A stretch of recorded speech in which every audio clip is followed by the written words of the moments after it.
તમારું એક નિવેદન છે હા કે સુરત દાદા ઉગમણા ઉગવાની બદલે જેથી આથમણા ઉગે ને તેથી સમજો કે રાજુ કરપડા ભાજપનો ખેલ. દુશ્મન ઘા કરે એનું દુઃખ ના હોય, પડખે રહેલા જે લોકો છે એ ઘા કરે તો દુઃખ થાય. 5 વર્ષ પરસેવો પાડ્યો અને મફતમાં હાથીપણું કર્યું આમ આદમી પાર્ટીનું. આ સ્ટેજ ઉતરીનું કોઈ પાર્ટીમાં જોડાઈ જવાનો છું. તો તમે એમ કહેતા હોય કે બિન રાજકીય રીતે અમે આગળ વધીશું, તો એ ક્યાંક ને ક્યાંક તો રાજકારણ છે. રાજકીય પ્લેટફોર્મ પસંદ કરવું આ તે કે એના માટે ખેડૂતનો ઉપયોગ કરવો. કદાચ પોલીસને કારણે આ બધી વસ્તુ થઈ, સરકારને કાંઈ લેવા દેવા નથી. ને હું એવું બિલકુલ નથી કહેતો દુશ્મન હામો ઘા કરે એમાં કોઈ શંકા સવાલ ન હોય કે ખેડૂતો માટે લડવાનું કોઈ આમંત્રણ આપવા નથી આવ્યું. તો હમણાં તો નવી ફેશન આવી છે. 108 ડિઝાઇનમાં કોંગ્રેસના કાર્યકર્તાઓએ, કોંગ્રેસના નેતાઓએ અમારા સ્વાગત કર્યા છે, સન્માન કર્યું છે. ભાજપના નેતાઓએ, કાર્યકર્તાઓએ સન્માન કર્યું, એનસીપીના નેતાઓએ સન્માન કર્યું છે. આમ આદમી પાર્ટીવાળાનો આવ્યો. ગોપાલ ઇટાલિયાની વિધાનસભામાં જાઓ, બરોબર, ગોપાલ ઇટાલિયા ખેડૂતોના નામે લડ્યા, જીતા. વિસાવદરના ધારાસભ્યનું રમકડું છે. ત્યાં સુધી પરિણામ ન મળે ત્યાં સુધી બેવાન ભલે ખોળિયામાંથી પ્રાણ વયા જાય. શું તમે ખેડૂતોના ખભે બંદૂક રાખીને ફોડો છો? 3000 ખુરશી હોય ને પત્રકારે એવું કે કાંઈ 200-500 ખુરશી હતી. ખેડૂતોને ગાળો દેવાની ચાલુ કરી અને અમારી નિયત સાફ હશે એટલે એક વાત કરું છું આજે, ક્યારેય હું નથી બોલ્યો. આમ આદમી પાર્ટી ભાજપ સામે લડે છે કે રાજુ કરપડા સામે લડે છે એ હું પ્રશ્ન નહીં પૂછું. ખરા શબ્દો છે હા કે ભાઈ ભેંસને 1.5 લીટર દૂધ લેતી હોય, ભેંસને કદાચ બીજા ખીલે બાંધો તો દૂધ વધારે ન આવે. હા બિલકુલ ન આવે. બરોબર, રાજુ કરપડા ભાજપમાં જોડાય તો શું ફરક? એ પરિવારના કોઈ સભ્ય એવું ન ઈચ્છે કે અમારા પરિવારનો સભ્ય જેલમાં છે. આ શબ્દો સાંભળવા માટે રાજુ કરપડાની લડાઈ.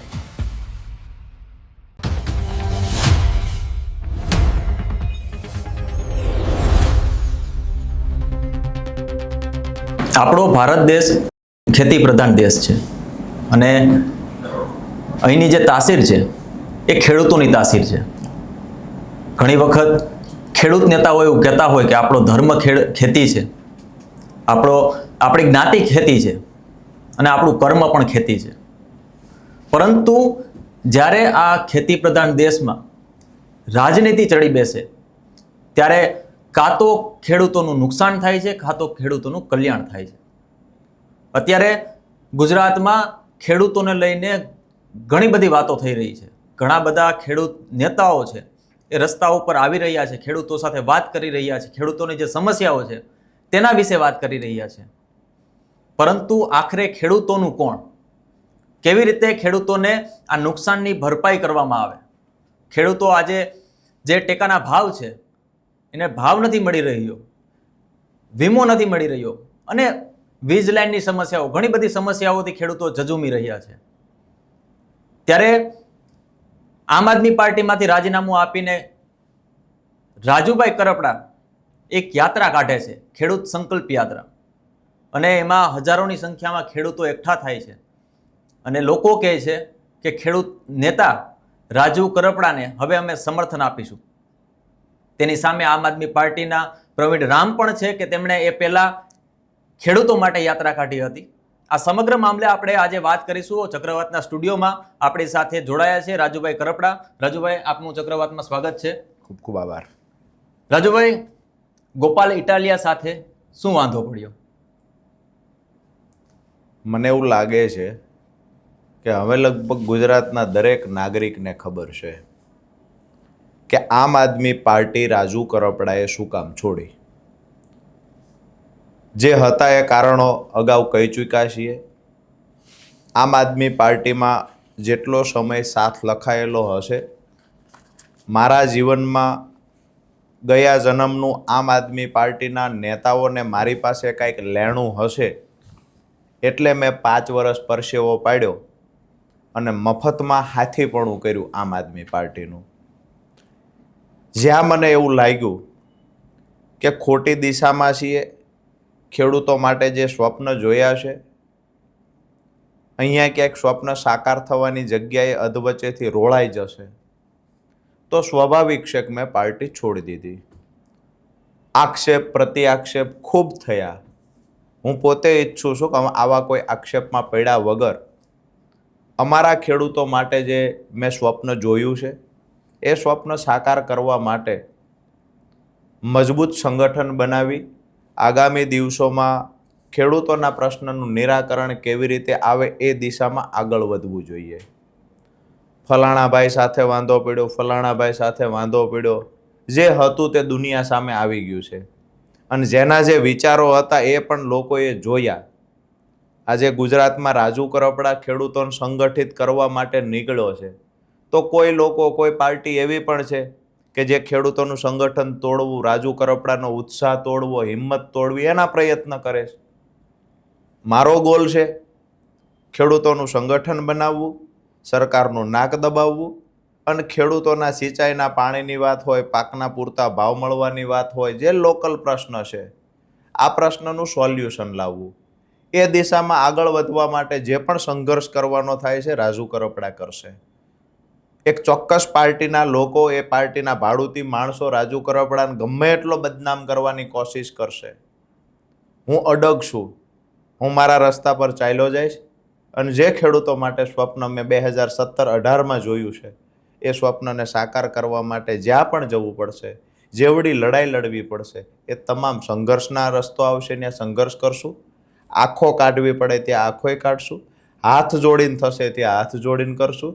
અને હું તો ત્યાં સુધી કહું છું, કોઈ એવું કંઈક રાજુ કરપડા પાર્ટીમાં જોડાશે નહીં જોડાય, તમારો પ્રશ્ન આગળ એ પણ હશે, તો હું એ પણ કહું છું કે માત્ર પાર્ટીમાં જોડાવાથી પ્રશ્ન સોલ્વ થતા હોય તો 10 વખત હું હા પાડું છું કે જોડાઈશ. હું તો એ કહું છું કે રાજુ કરપડાની રાજકીય કારકિર્દી ખતમ થઈ જતી હોય તો એ મંજૂર છે, રાજુ કરપડાનું બલિદાન એ મંજૂર છે. અમારો ખેડૂત ગામડું પરિવાર છોડી કોઈના કારખાનાનો મજૂર બને એ મંજૂર નથી. કે ગુજરાતના ઇતિહાસની આ પહેલી ઘટના હશે કે કોઈ પાર્ટી છોડ્યા પછી ખેડૂતોની વચ્ચે જઈને મેં પૂછ્યું કે હું જ્યાં જાઉં ત્યાં તમે સાથે છો?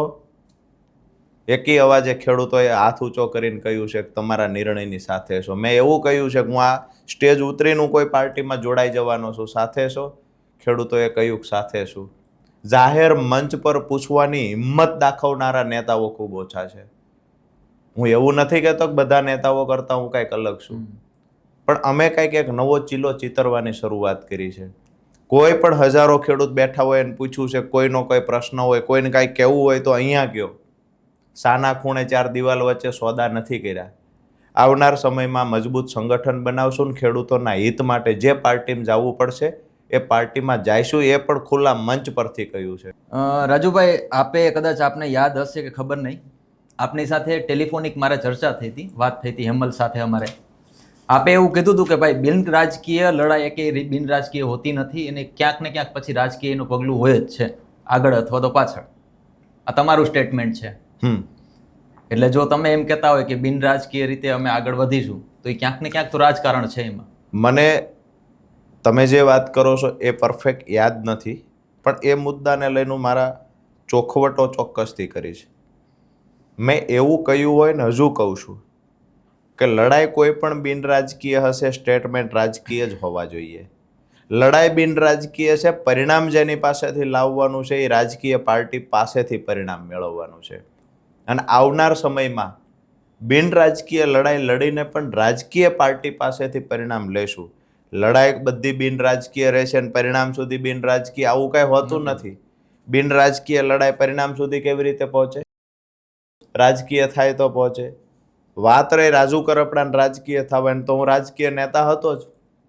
લોકો ખેડૂત નેતા બન્યા પછી રાજકીય નેતા બને. હું તો ખેડૂત નેતા હતો, પછી રાજકીય નેતા બન્યો, પાછો ખેડૂત નેતા બન્યો, ખેડૂતની વચ્ચે ગયો છું. એટલે રાજકીય પ્લેટફોર્મ પસંદ કરવું આ તે કે એના માટે ખેડૂતનો ઉપયોગ કરવો ઠીક છે, વાહિયાત ફાલતુ વાતો કરનારા કરે. મારી વાત એ દિવસે એ હતી કે રાજકીય પાર્ટીનો ચોક્કસથી ઉપયોગ કરશું ખેડૂતોના હિત માટે જે પણ નિર્ણય લેવાશે. અને રાજકીય પાર્ટીઓ, સત્તામાં રહેલી પાર્ટી ખેડૂતના હિતમાં નિર્ણય નહીં લે તો અમને અમારી લડાઈમાં જે મદદ કરશે એ લોકોની સાથે આવનારી ચૂંટણીમાં રહેશું. રાજુભાઈ, તમે 108 દિવસ જેવું જેલમાં રહ્યા છો અને હળદરકાંડ વખતે ખેડૂતોને પોલીસે માર મારવામાં આવી, ત્યારે તમારું સ્ટેટમેન્ટ એવું હતું કે કદાચ પોલીસને કારણે આ બધી વસ્તુ થઈ, સરકારને કાંઈ લેવા દેવા નથી. અને હું એવું બિલકુલ નથી કહેતો કે સરકારને લેવા દેવા નથી. સરકારની મીઠી નજર હોય તો જ થાય. અને સરકારને મીઠી નજર હોય, પોલીસે જે કર્યું છે એ એમનામ ન થઈ શકે. બીજી વાત એ પણ હું કરું છું, કદાચ કોઈને એવું લાગશે, આપના દર્શકોને એવું લાગશે કે રાજુ કરપડા ભાજપના વખાણ કરે છે, ભાજપની ફેવરમાં બોલે છે, તો એ વિષય નથી. પણ અમે જે લડતા ને અમારા દુશ્મન એ હતા. દુશ્મન હામો ઘા કરે એમાં કોઈ શંકા સવાલ ન હોય. અમે ભાજપની સામે લડતા હતા, સરકારની સામે મજબૂતાઈથી લડ્યા છીએ. તો જે પાર્ટીની સરકાર હશે એ આ જ કામ કરશે. પંજાબમાં આમ આદમી પાર્ટીની સરકારે દંડા માર્યા ખેડૂતોને, કોંગ્રેસમાં ભૂતકાળમાં ખેડૂતોને દંડા માર્યા છે. એટલે કોઈ નવી વાત નથી. જ્યારે જ્યારે આંદોલન જે પાર્ટીની સરકાર સામે થયું છે ત્યાં દંડા ખાધા છે. અપેક્ષિત જ હોય કે આંદોલન સરકારની સામે કરીએ છીએ તો એ સરકારમાં સ્વાભાવિક છે કે દંડા મારશે. દુશ્મન ઘા કરે એનું દુઃખ ના હોય, પડખે રહેલા જે લોકો છે એ ઘા કરે તો દુઃખ થાય. જે નેતાઓ આજે ખેડૂત નેતાની વાત કરે છે, બીજી ત્રીજી વાત કરે છે, એને કોઈ લેવા દેવા નહોતો. કડદો શું છે, કડદાની વ્યાખ્યા જ્યારે ઘટના બન્યા પછી અમે સમજાવી છે કે આ રીતે છેતરપિંડી થતી ને આને કડદો કહેવાય. આજે જે બી વાતો થતી હશે એ લડાઈ 2025માં હું ફરીવાર ગામડાઓમાં મિટિંગો કરી, ખેડૂતોને કન્વિન્સ કર્યા અને મને લાગ્યું કે હવે ખેડૂત મજબૂતાઈથી ઊભા રહે છે એટલે ફરીવાર બોટાદ ગયા. 10/10/2025 લડાઈ ચાલુ થઈ. માત્ર રાજુ કરપડા અને ત્યાંની સ્થાનિક ટીમ હતી, આમ આદમી પાર્ટીની કહીએ અથવા તો ત્યાં ખેડૂતોની ટીમ કહીએ, પણ એ વખતે મેં લીડ કરી અને બધા લોકો સાથે જોડાયા. 10 તારીખની રાત્રિની જે વહેલી સવારે 11 તારીખની ઘટના ઘટી, પોલીસ ઉઠાવી ગયા, બધું થયું. વેપારીઓ બધા અચોક્કસ મુદતની હડતાલ પર ઉતરી ગયા, માર્કેટિંગ યાર્ડને તાળા લાગી ગયા, અમે ત્યાં બેઠા. પછી સ્વાભાવિક છે કે મારી લડાઈને પાર્ટી હતી એ હાઈજેક કરીને પાર્ટી મંડી સૂચના દેવા. મને પણ પાર્ટી તરફથી સૂચનાઓ મળવા માંડી. અમુક બાબતે હું નહોતો ઈચ્છતો એવા નિર્ણયો પણ લેવડાવવામાં આવ્યા. આ બધી જે ઘટનાઓ ઘટી. તો ટૂંકમાં 12/10/2025ના રોજ જ્યારે આ હળદળમાં સભા થઈ ત્યારે પણ ઘણા નેતાઓએ કહેલું અમે આવીએ. કોઈ ફેસબુક લાઈવ થઈને પોલીસના હાથે પકડાઈ ગયા, કોઈ રસ્તામાં પકડાઈ ગયા. 2-3 નેતાઓ હતા કે રૂબરૂ ત્યાં પહોંચ્યા, જે આજે ખેડૂત નેતા તરીકે ઓળખાય છે, જે ત્યાં છેલ્લા દિવસે સમર્થન આપવા આવ્યા હતા. કોઈ આગેવાન એવું કે હું ખેડૂત માટે 108 દિવસ રહ્યો. મેં એક પણ સભામાં એવું નથી કીધું હું 108 દિવસ રહ્યો. કેવું ન જોઈએ, તમે તો એટલા માટે ના કહેવું છે. બસ એ વાત પર હું આવું છું. હું આ પહેલી વાર નથી રહ્યો. ખેડૂતો માટે કટકે હું 1.5 વર્ષ જેલમાં રહ્યો છું. મીડિયાના મિત્રો, એક ગુજરાતની જનતાએ તો અત્યારે જોયું. હું તો ભૂતકાળમાં સિંચાઈના પાણીના વાલ ખોલાવવા માટે મારી પર કેસ થયા છે. હાઈ ટેન્શન લાઇનના મુદ્દે લડતામાં કેસ થયા છે. એટલે અગાઉ પણ કેસો થયા છે. આ કોઈ નવી વાત નથી. અને મેં જીવનમાં ક્યારેય નથી કીધું હું ખેડૂતો માટે જેલમાં ગયો છું. અને ખેડૂતના દીકરા તરીકે અને ખેડૂત આગેવાન તરીકે આ લાઈન એટલે ન બોલવી જોઈએ કે ખેડૂતો માટે લડવાનું કોઈ આમંત્રણ આપવા નથી આવ્યું. મને શોખ છે ખેડૂતો માટે સારા સપના જોવા, મને શોખ છે ખેડૂતો માટે લડવું છે, મને શોખ છે ખેડૂત નેતા મજબૂતાઈથી બનવું છે. તો જેલમાં જવું પડશે, દંડાઈ ખાવા પડશે. હવે જેલમાં જઈને આવીને તો હમણાં તો નવી ફેશન આવી છે, 108 દી જેલમાં રહ્યા. મેં કોક તો એમ કે જેલમાં રહ્યા એટલે એને સર્ટિફિકેટ ને ગ્રેજ્યુએશન ને હવે ડિગ્રી મળી ગઈ. ભાઈ જીવનમાં ભૂતકાળમાં જેલમાં ગયા છીએ ને ડિગ્રી મળી ગઈ ને આ તે. પહેલાં જેવી વાત છે, હું નાનો હતો ત્યારે મેં સાંભળેલી એ સ્ટોરી કે ભાઈ કોઈએ તળાવની અંદરથી એક માણસને બચાવ્યો, બીજાએ પૂછ્યું કે ભાઈ સન્માન કરો, તેને કીધું કે ભાઈ મને ધક્કો કોણે દીધો હતો. એટલે આમાંય ખબર હોત તો કેટલાય નેતાઓ નહોતા આવવાના. આ તો ખબર નહોતી એટલા માટે આવી ગયા. રાજુ કરપડા 11:30 વાગ્યા સુધી હળદળમાં હતો. કેટલાય નેતા આ બાજુ બહરો બોલ્યો ને ભાગી ગયા છે. વિષયમાં નથી પડવું. 108 દી જેલમાં રહ્યાની વાતો કરે છે ને એ નેતાઓ કેટલા દિવસ રોયા હતા એ તારીખ સાથે છે, એમાં નથી પડવું. જે કાંઈ વાતો કરે એ ફેશન છે, નવી હમણાં નીકળી છે ફેશન.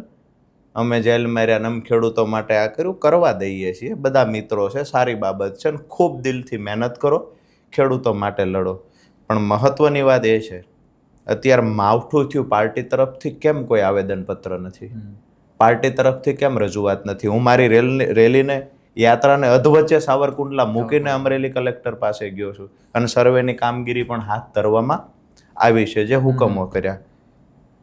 વાત એ છે કે 4.5 મહિના હું જેલમાં હતો.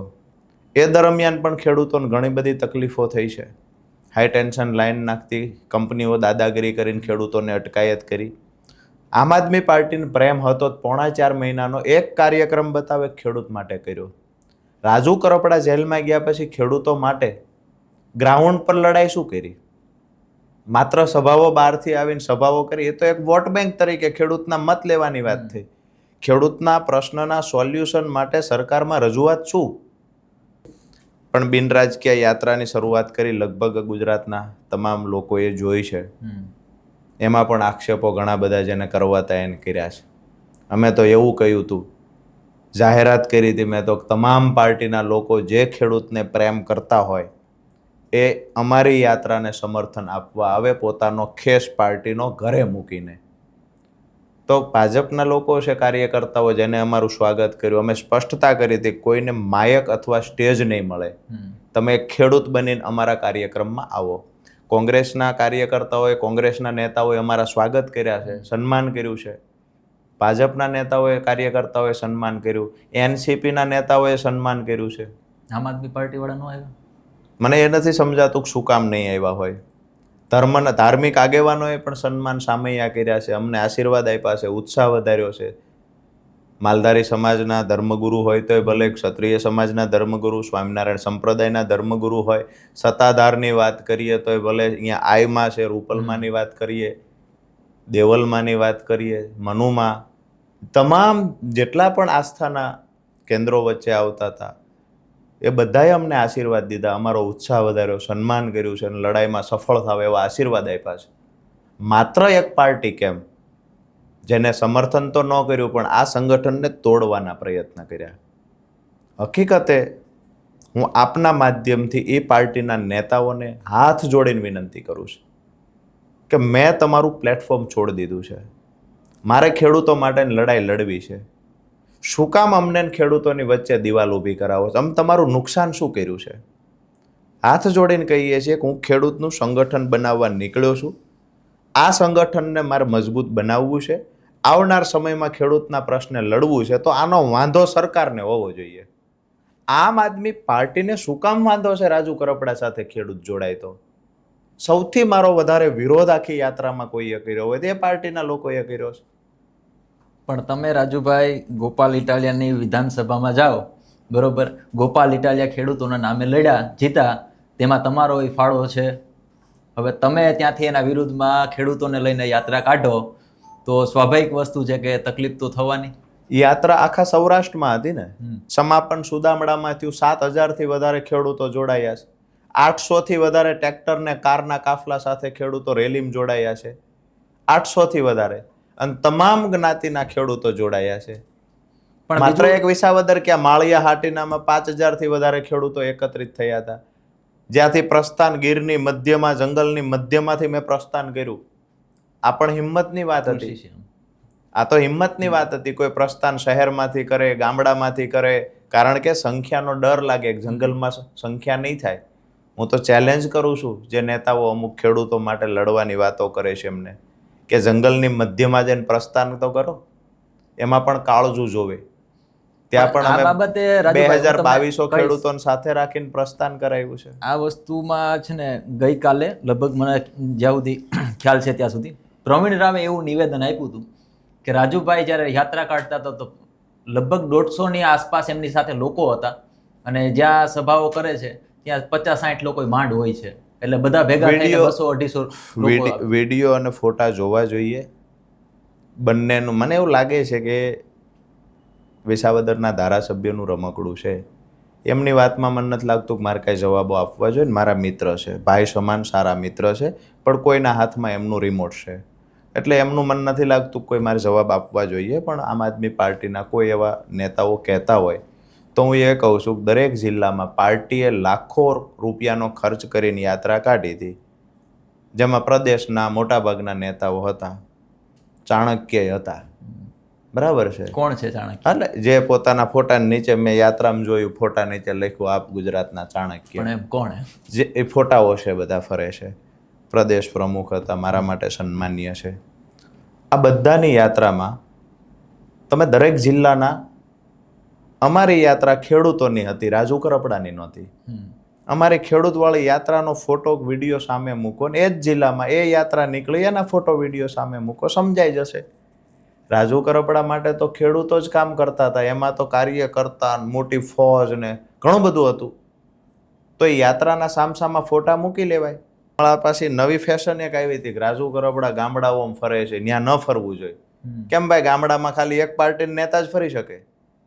એ કે સૌરાષ્ટ્રના ગામડાઓમાં ફરે એના કરતાં ત્યાં જઈને વિધાનસભા બહાર બેસવું જોઈએ. હું તો બધી ચેલેન્જો સ્વીકારવા તૈયાર છું. આમ આદમી પાર્ટીના ધારાસભ્ય વિધાનસભા બહાર ખેડૂતના પ્રશ્નના નિરાકરણ માટે ધરણા પર બેસવા તૈયાર હોય, એ તારીખ અને સમય એ નક્કી કરે. પરિણામ સોલ્વ ન થાય, જ્યાં સુધી પરિણામ ન મળે, પ્રશ્નનું સોલ્યુશન ન આવે, ત્યાં સુધી મારી તૈયારી છે હું એમની ભેગો બેહીશ સાથે અને અહીંયાથી અપીલાય કરીશ કે ખેડૂતોએ આ પાર્ટીની સાથે રહેવું જોઈએ. જો એમને એવું હોય કે ભાઈ પ્રશ્નનું સોલ્યુશન માટે વિધાનસભાના દરવાજે બેસવું જોઈએ તો આવે, ન્યાય બેહવાની મારી તૈયારી છે. અને છેલ્લા શ્વાસ સુધી બેહવાનું, જ્યાં સુધી પરિણામ ન મળે ત્યાં સુધી બેહવાનું, ભલે ખોળિયામાંથી પ્રાણ વયા જાય. જ્યાં સુધી દેણું માફ ન થાય ત્યાં સુધી બેહવું, જ્યાં સુધી સિંચાઈના પાણીના હુકમો ન થાય ત્યાં સુધી બેહવું, અરે MSP કાયદો ન બને ત્યાં સુધી બેહીએ. હાલો ભાઈ, એ નથી કરવું. અમારા ગામડામાં કહેવત છે, કોકના છોકરાઓને શિષ્કારવાના છે, પોતાને કાંઈ નથી કરવાનું. અને બધી રીતના અલગ અલગ પાર્ટીઓ હોય છે. અમારા ખેડૂતો પાક જ્યારે વાવે ને ત્યારે એમાં ભમરી હોય છે. એનું ભમરીનું કામ એ હોય છે કે પાકને તૈયાર કરવો, એક ફૂલથી બીજા ફૂલ સુધી પહોંચાડવું, ફૂલની અંદરથી પાક, વરિયાળીનો પાક હોય તો એના દાણા આવે ત્યાં સુધી એનું સિંચન કરવું. આ કામ ભમરીનું હોય છે, દાણા તૈયાર કરે. વાત રહી બાજરીની વાત હોય, બીજા અન્ય પાકો, ભમરી છે એ પાકને ફાયદો કરે. એવી જ રીતે જ્યારે પાક તૈયાર થાય પાક ત્યારે જ વયા નામના પક્ષીઓ આવે, જે ચકલા ટાઈપના હોય છે, એને વયા કહેવાય. એ પાક તૈયાર થાય ત્યારે આવે અને એ તૈયાર પાક ઉપર જ એટેક કરે. એ પાક ખાઈ જાય, પાક ખૂટી રહે એટલે વયા ભાગી જાય. ગુજરાતમાં પણ ઘણા પાર્ટીના નેતાઓ વયા માફક છે. કોઈ ભમરીનું કામ કરે છે, એ તૈયાર કરે છે પાક, અને ઘણા બધા વયા માફક પાક લણીને ભાગી જાય છે. વાસ્તવિકતા એ છે ખેડૂતોએ સમજવાનું છે કે ભમરીનું કામ કોણ કરે છે ને વયાનું કામ કોણ કરે છે. રાજુભાઈ, એક પ્રશ્ન હંમેશા લોકો પૂછી રહ્યા છે, આપના નેતાઓ પણ પૂછી રહ્યા છે. મારા ધ્યાનમાં પણ, પર્સનલી મારા ધ્યાનમાં પણ એક વસ્તુ આવી છે કે આ પહેલાં તમે ઘણી બધી સભાઓ કરી, જ્યારથી તમે પાર્ટીમાંથી રાજીનામું આપ્યા પછી યાત્રા કરી, ખેડૂત સંકલ્પ યાત્રા. એક શબ્દ તમે વારંવાર બોલી રહ્યા છો કે રાજીનામું આપ્યાના 20 મિનિટ બાદ મને ગદ્દાર ચિત્રો, ગદ્દાર કીધો.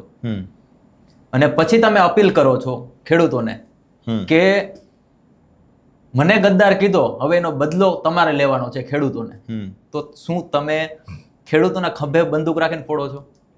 બિલકુલ નહીં, બિલકુલ નથી ફોડતો. આમ આદમી પાર્ટી સાથે મેં 5 વર્ષ કામ કર્યું. ખેડૂતો માટે શું કરી શકે મેં જોયું. જેટલા પણ પ્રયત્ન મારાથી થતા એ સફળ બનાવવાના વફાદાર સૈનિક તરીકે કામ કર્યું છે. મેં પાર્ટી છોડી ત્યારે 4 લાઈન લખી, પાર્ટીનો ખૂબ ખૂબ આભાર માન્યો. પાર્ટી છોડતા 20મી મિનિટે મને મારા વિરુદ્ધના પોસ્ટરો પાર્ટીના પ્લેટફોર્મ પરથી નીચે સોશિયલ મીડિયાના જે બૂથ સુધીના ગ્રુપો વોટ્સએપના બનેલા હતા એમાં પોસ્ટરો ચાલુ થઈ ગયા, ગદ્દાર આ તે. મને તો મારી દુશ્મની તો કોંગ્રેસ અને ભાજપથી હતી. તો મને ખરાબ કહેવાનું કામ આમ આદમી પાર્ટીએ શું કામ ચાલુ કર્યું? મારી બીજા દિવસ 11:30 વાગે પ્રેસ કોન્ફરન્સ હતી. તો એ પ્રેસ કોન્ફરન્સ પહેલાં 11 વાગે કોન્ફરન્સ કરી અને પાર્ટીના નેતાઓ પાસે મારા વિશે ખરાબ બોલાવવાનું ચાલુ કર્યું. ભાજપમાં જતા રહેવાના છે, આમ છે, વેચાઈ ગયા, ગદ્દાર નીકળ્યા. મારી વાત એટલી જ છે, હું ગદ્દારી કેમ મેં કરી, કઈ વ્યાખ્યાથી મેં ગદ્દારી કરી? હું આમ આદમી પાર્ટીના સિમ્બોલ પર ચૂંટણી જીતીને ભાગી ગયો એવું હતું? મેં તો 5 વર્ષ કામ કર્યું છે. આજે તમને અનુકૂળ આવે ત્યાં સુધી અહીંયા તમારા સ્ટુડિયોમાં કામ કરો છો, બરાબર છે. જે દિવસે અનુકૂળ નહીં આવે અને તમે કહેશો કે મારે કોઈ આ સ્ટુડિયોમાં કામ નથી કરવું, સ્ટુડિયોનો માલિક તમને કે આ તો ગદ્દાર છે, નાલાયક છે, આ કેટલું વ્યાજબી છે? એ બની શકે સ્ટુડિયોનું સુકાન તમને આપી દીધું હતું અને સ્ટુડિયો તમે બારોબાર વેચી દો છો. સ્ટુડિયોમાં તમારા સહીથી ચેક હતા, એ ચેકમાંથી તમે પૈસા ઉઠાવી લીધા છે, તો ગદ્દાર કહેવાય. સ્ટુડિયોની માહિતીઓ લઈ અને તમે બીજી રીતે તમારું જે રીતે સેટ થતું એ કર્યું છે, તમે માહિતીઓ લીક કરી દીધી, તો ગદ્દાર કહેવાય. અમે તો આવું કાંઈ કર્યું નહોતું, અમે તો અહીંથી છોડ્યું છે તો ચિતરવાના ચાલુ કર્યા ગદ્દાર. આમ આદમી પાર્ટીના નેતાઓને મારાથી દુશ્મની શું છે આજ સુધી હું નથી સમજી શક્યો. મેં પાર્ટી છોડી તો પણ ગાળો દેવાની ચાલુ રાખી, એવી ટીમ ભાડુતી માણસો રાખીને ફેસબુક ને બધે વગેરે વગેરે, મને લોકો કે આમાં ગાળો લખાય છે આમ તેમ, એ ચાલુ રાખ્યું. નેગેટિવ ખબર નહીં, પણ અમુક પત્રકારો પણ એવા છે મારા માટે ખૂબ સન્માનીય છે, પણ જ્યાં 3000 ખુરશી હોય ત્યાં એ પત્રકારે એવું કે કાંઈ 200-500 ખુરશી હતી. મને ક્યારેક એવું નથી સમજાતું કે બિન રાજકીય લડાઈ લડીએ એમાં વાંધો શું કામ હશે લોકોને? મારા માટે બધા સન્માનીય છે, પણ વાંધો શું કામ હશે? વાંધો તો રાજકીય કદાચ હોઈ શકે, પત્રકારોને રાજકીય વાંધો શું હોઈ શકે? અત્યારે તો તમને ખબર જ છે પત્રકારો.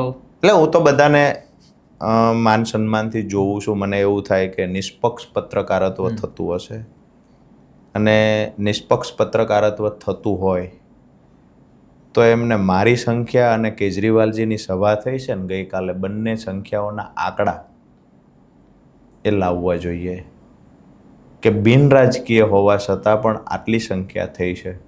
તો અમે સંખ્યા કરીએ છીએ તો અમારા ખેડૂતને ભાજપી કહેવામાં આવે છે, અમારા ખેડૂતને કોંગ્રેસી કહેવામાં આવે છે. અરે ઓલી પાર્ટીના લોકો તો ભાજપી કહે છે, એ તો ખેડૂતને નફરત કરે છે. પણ તમે શું કામ એવું કહો છો ભાજપી છે? અને અમારા ખેડૂત કોઈની પ્રોપર્ટી છે કે ખેડૂતને તમે ભાજપી ગણાવો, કોંગ્રેસી? તમારા મનમાં સારું લાગશે એવું ખેડૂતો માટે શબ્દ પ્રયોગ કરશો. મને ગાળો દેતા દેતા ખેડૂતોને ગાળો દેવાની ચાલુ કરીશ, મારી સાથે રહેલા ખેડૂતોને અપમાનિત કરે છે. તો ચોક્કસથી હું કહીશ કે આવનાર સમયમાં આ જ સિસ્ટમ ચાલુ રહેશે તો 100% ખેડૂતો બદલો લેશે. મેં એવું નથી કીધું કે આ પાર્ટીમાં જજો કે આ પાર્ટીમાં. ખેડૂતોને સારું લાગે ત્યાં વોટ આપે, પણ જે લોકોની નિયતમાં ખોટ છે, ખેડૂતો માટે નફરત છે, એ લોકોની સાથે તો ખેડૂત નહીં રહે ને. કે મારી યાત્રા દરમિયાન કોંગ્રેસના નેતાઓએ સ્વાગત કર્યું, એમાં ચલાળાનું ઉદાહરણ આપી શકું, ત્રોલનું ઉદાહરણ આપી શકું. ચોક ઉપર તમે બાબા સાહેબ આંબેડકરના ચોક ઉપર મારું સન્માન કર્યું છે, હું નામ આપી શકું. ત્યાં ઉપેન્દ્રભાઈ જે કોંગ્રેસના માણસ છે, ત્યાં બધાને ખબર છે, બરાબર. એ જ જગ્યા પર બસપાના એક વ્યક્તિ છે, દલિત સમાજમાંથી આવે છે, અગ્રણી છે બહુજન સમાજવાદી પાર્ટીના, એમને પણ સન્માન કર્યું છે, બરાબર છે. તો એ નથી દેખાતા. આ તો ભાજપી રાજુ કરપડાને બતાવવાનો, ને રાજુ કરપડાને તમે ગાળો દો, ભાજપી બતાવો, એનો વાંધો નથી. હું તો ખુલ્લા મંચ પર બોલું છું કે ભાજપ સરકાર ખેડૂતોના હિતમાં નિર્ણય લેશે ને રાજુ કરપડા એમની સાથે ઊભો હશે. મેં ક્યાં કુલડીમ ગોળ ભાંગ્યો છે? હું તો પાર્ટી છોડી ત્યારથી હું કહું છું, ખેડૂતોની વચ્ચે જઈને પૂછું છું કે હું નિર્ણય લઉં એમાં ભરોસો છે? વિસાવદરની સભામાં મેં પૂછ્યું છે કે હું જે પણ પાર્ટીમાં જાઉં એમાં તમે સાથે છો? તમામ ખેડૂતોએ ઊંચા હાથ કર્યા છે. વિસાવદરની ચૂંટણી પછી આવડી સંખ્યામાં કોઈ અમારી, હું એવું માનું છું કે હું જે પાર્ટીમાં હતો એ પાર્ટીમાંથી પણ કોઈ આવડી સભા ત્યાર પછી થઈ હોય મને બતાવો. સારી બાબત બતાવો ને. ટ્રેક્ટરો આવ્યા છે, ખૂબ સારી વાત છે કે રાજુ કરપડાને આટલો પ્રેમ ખેડૂત કરે છે, તો કે આ ટ્રેક્ટરનું ડીઝલ ક્યાંથી આવ્યું? મારી સાથે ખેડૂતો છે તો કે આ કાફલાના પૈસા કોણ દે છે? રાજુભાઈ તમે એવું કીધું, રાજુ કરપડા જે દિવસે પાર્ટીમાં નહોતો તે દિવસે ખેડૂતોના કાર્યક્રમ આવડી જ તાકાતથી કરતો હતો. આવનાર સમય માનો કે આમ આદમી પાર્ટીમાં હતો તે દિવસે તાકાતથી કાર્યક્રમ કરતો. કયા આમ આદમી પાર્ટીના નેતા મને રૂપિયો આપી જતા હતા? મેં ખેડૂતના કાર્યક્રમો મારી તાકાતથી કર્યા છે, અને અમારા ખેડૂતો કાયમ ખંભો આપીને ઊભા રહ્યા છે. અને આવનાર સમયમાં પણ અત્યારે તાકાતથી કરીએ છીએ, અને આવનાર સમયમાં કોઈ રાજકીય પાર્ટીના ફંડ લઈને પૈસા લઈ અને કાર્યક્રમો જો કરવા હોત તો હું આમ આદમી પાર્ટીમાં રહેવાનો હતો. કોઈ પાર્ટીનો એક રૂપિયો જોતો નથી. રાજુ કરપડા એના દમ પર કરે છે, અને અમે ઉભળ્યા નથી. ખેડૂતના દીકરા છીએ, અને ખર્ચ કરવાનો જે કાંઈ થાય અમારા બાપ દાદા ભાઈ આ બધા પરસેવો પાડે છે, બરાબર છે. અમુક વાત અમુક દર્શકોને કદાચ ખબર નહીં હોય. દર્શકો અને ખેડૂતોના સહયોગથી, ખેડૂતોના આશીર્વાદથી અને અમારી નિયત સાફ હશે એટલે એક વાત કરું છું આજે, ક્યારેય હું નથી બોલ્યો. બરાબર છે? મારા ફાધર છે એ દુધઈ ગામના સૌથી મોટા ખેડૂત ખાતેદાર છે. રોડે રોડ નહોતા અમે પહેલાથી અમે બીજે બધે ભાટકા છીએ, રોડે રોડ હતા એવું નથી. તમામ પ્રકારની સુખ સુવિધા હોવા છતાંય ખેડૂતો માટે ઉઘાડા પગે લડવા નીકળ્યો છું. આજે મારી પર આક્ષેપ કરીને કાદવ ઉછાળે છે, પૈસા ક્યાંથી આવે છે. જેને આવી શંકા જતી હોય આમ આદમી પાર્ટીના નેતાને પૂછજો કે રાજુ કરપડા આમ આદમી પાર્ટીના કાર્યક્રમ કરતો તેથી એ બધા નેતા છે પાર્ટી પાસેથી પૈસા લેતા. રાજુ કરપડા એક એવો હતો જે કહેતો પાર્ટી પાસેથી 1 રૂપિયો નથી લેવાનો. વધારે હું બોલીશ, મેં પહેલા પણ કહ્યું છે કે જેટલું વધારે બોલીશ એટલું મને લાગે છે પત્તા ખોલવા જેવું થશે. એક બે સવાલો છે કે પરેશભાઈ ગોસ્વામી આપના મિત્ર અહીંયા આવ્યા હતા અમારા સ્ટુડિયો ઉપર, એમની સાથે વાત થતી અને એમણે એવું કીધું હતું કે રાજુભાઈ જરા પણ ખોટા નથી, હું એનું ખુલ્લીને સમર્થન કરું છું. એમણે તમારા સમર્થનમાં વિડીયો પણ બનાવેલો હતો અને એમણે એવું કીધું હતું કે રાજુભાઈને છોડાવવા માટે જેલમાંથી પાર્ટીએ કોઈ પણ પ્રકારની મહેનત નથી કરી. સાચી વાત છે? બિલકુલ સાચી વાત છે. મને તો સમજ્યા છોડાવવા મહેનત નથી કરી. અમારા ખેડૂતોને છોડાવવા માટેની લડાઈ હતી. હું વારંવાર કહી ચૂક્યો છું, પહેલી મુદત વધારે ખેડૂતોને વધારે સમય જેલમાં રહેવું એનું કારણ એક જ જે તારીખ સાથે હું કહી શકું. પહેલું હિયરિંગ બોટાદ સેશન્સ કોર્ટમાં હતું 27/10/2025. પહેલું હિયરિંગ હતું. એ દિવસે ખેડૂતો સારા વકીલ હોય તો છૂટી જવાના હતા. પાર્ટી તરફથી એક પણ વકીલ ત્યારે હાજર નથી રહ્યા. જે વકીલ હતા એ ખરાબ હતા એવી હું વાત નથી કરતો. એ જ વકીલો પાછલા દિવસોમાં મહેનત કરી છે.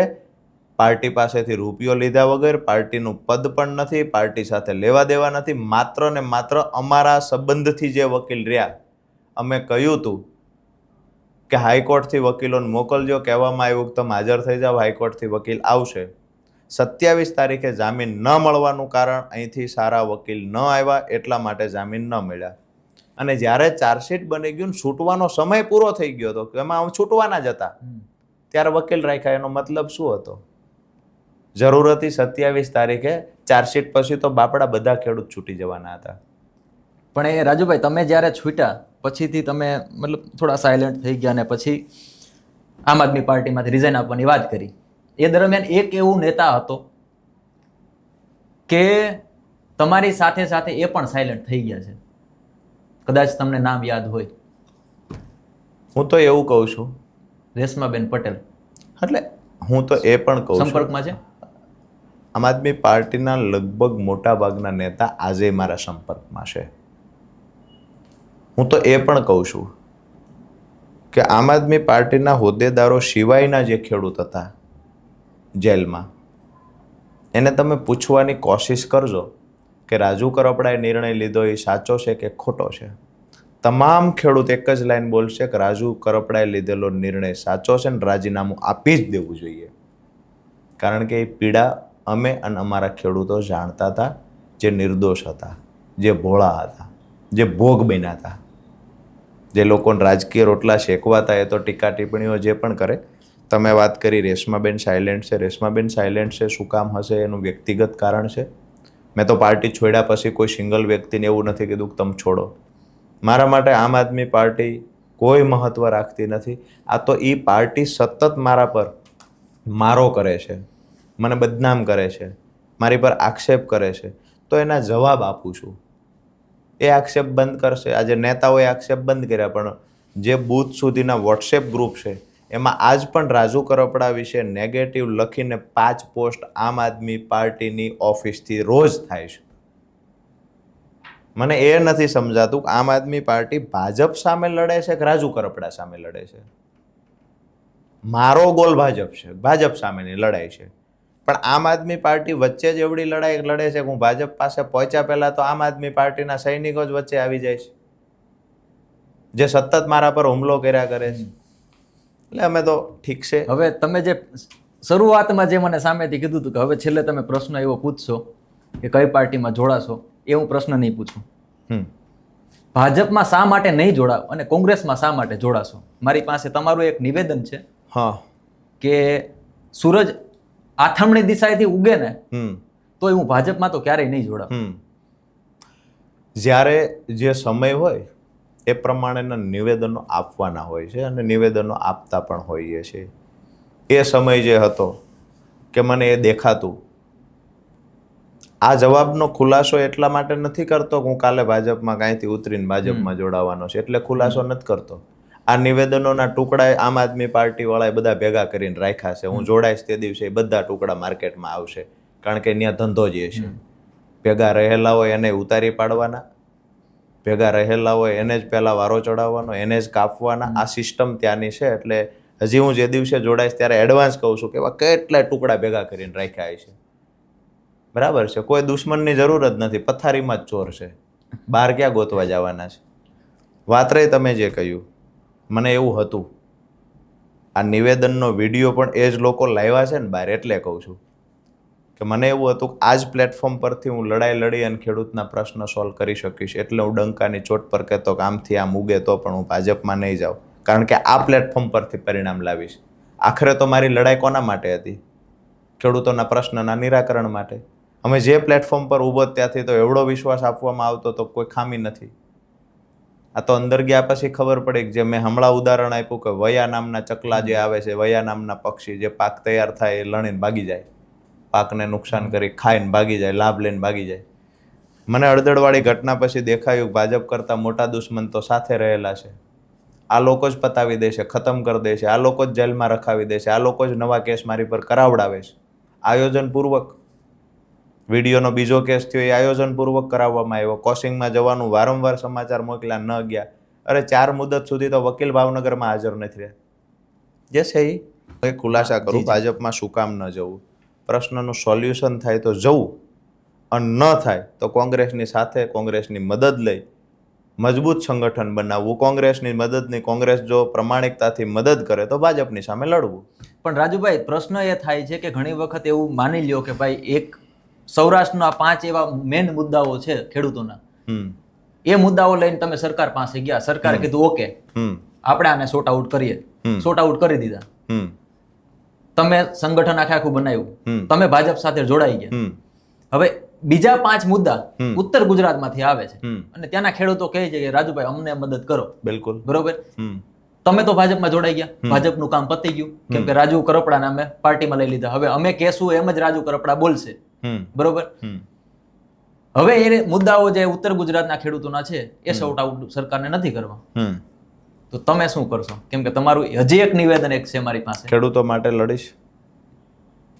એટલે કદાચ આવું બને જ છે. અરે આ એક પાર્ટીનું પ્લેટફોર્મ છોડી દીધું, બીજું છોડવાનું થાય તો છોડી દેશું. કેમ કે તમે તમારા શબ્દો છે કે ભાઈ ભેંસને 1.5 લીટર દૂધ લેતી હોય, ભેંસને કદાચ બીજા ખીલે બાંધો તો દૂધ વધારે ન આવે. બિલકુલ ન આવે. બરોબર, બિલકુલ ન આવે. તો આ સરકારમાં એવું થાય, અત્યાર સુધી કાંઈ નથી કર્યું. રાજુ કરપડા ભાજપમાં જોડાય તો શું ફરક પડવાનો? ભેંસ બદલી નાખશું, ખીલો શું કામ બદલવું? ભેંસ બદલવાની અટાણે કેપેસિટી નથી ને. નહીં, ભેંસ બદલી નાખશું. સરકારને કેમ બદલી શકો? અરે ભેંસ બદલી નાખશું, સમજો છો મારી વાત? સરકાર નહીં બદલાય તો પાર્ટી તો બદલાશે. નહીતર અમારા ખેડૂતોનું સંગઠન બનાવીએ છીએ કોઈ લગ્નમાં જાન જોડવા માટે નથી બનાવતા, કે કોઈના લગ્નમાં ગીત ગાવા માટે આ સંગઠન નથી. આ સંગઠન બને છે એ આવનાર સમયમાં સરકારો જે હશે એનું નાક દબાવવા માટે બને છે. એવું નથી કે રાજુ કરપડા ભાજપમાં હશે તો બસ મૌન થઈ જશે. ખેડૂતોની લડાઈ ચાલુ રહેશે.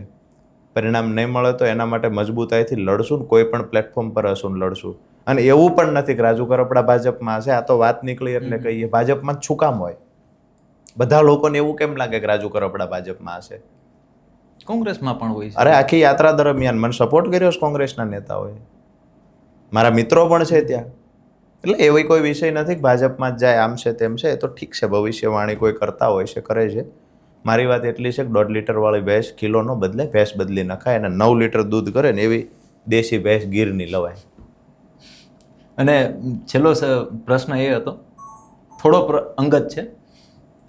જ્યારે તમે જેલમાંથી છૂટ્યા, જી, તમારા પરિવારમાં આપના પત્ની, બાળકો હશે, કેવો એમનો વ્યવહાર તમારી સાથે કેવો રહ્યો? એમને શું અંદરથી શું ફિલિંગ આવી કે ભાઈ એટલા દિવસ પછી મારા પિતા, મારા ઘરવાળા, મારા પતિ જેલમાંથી છૂટીને આવે છે, અમુક વ્યવસ્થાઓને લઈને જેલમાં જાય છે, પછી હવે આગળ શું કરશે, હવે નથી જવા દેવા અથવા તો જવા દેવા છે, હવે વાંધો નહીં, હવે સમાજ માટે લડતા, ખેડૂતો માટે લડતા, શું એમ અંદરથી અમને શું, તમને શું લાગ્યું?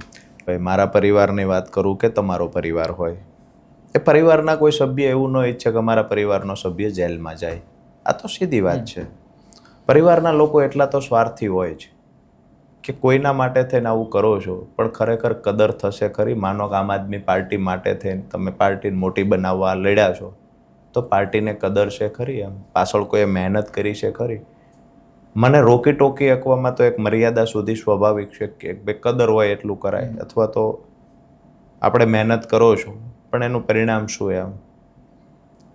તો આવા વિચારો એમને આવતા હોય, પણ હા છૂટીને આવ્યો એટલે સૌથી વધારે આનંદ મારા પરિવારને જ હોય, અને જેલમાં હતો તો સૌથી વધારે દુઃખ પણ મારા પરિવારે જ ભોગવું હોય.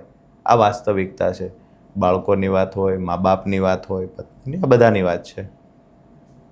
જ્યારે જેલમાં હોય અને આપણો ઘરે 5 મિનિટ, અઠવાડિયામાં 3 વખત ફોન થાય, 5-5 મિનિટ.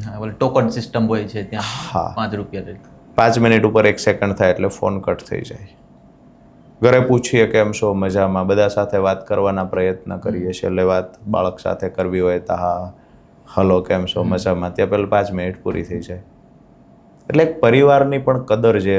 અહીંયા હોઈએ ત્યાં રોજ બહાર ફરવાનું, રોજ કાર્યક્રમોમાં, સભાઓમાં જતા હોય, એક પરિવારની કદર થાય. પરિવારને આપણા વગર જે અગવડ પડતી હોય છે, ઠીક છે, એ તો લડાઈ લડીએ ભાઈ, બધું થવાનું છે, પણ એ વિચારો મગજમાં રાખીને બેસી ન રહેવાય.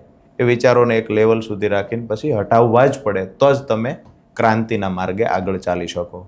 જો એ વિચારો વધારે મગજમાં રાખો તો ન ચાલી શકાય. હિંમતપૂર્વક આગળ વધવાનું. મેં નક્કી કર્યું છે કે હું સંગઠન બનાવીશ. મેં નક્કી કર્યું છે કે સિંચાઈનું પાણી દરેક ખેતર સુધી પહોંચાડીશ. ચાહે કોઈ પણ પાર્ટીમાં જઈને પહોંચાડશું, કાં તો એમનામ લડીશું.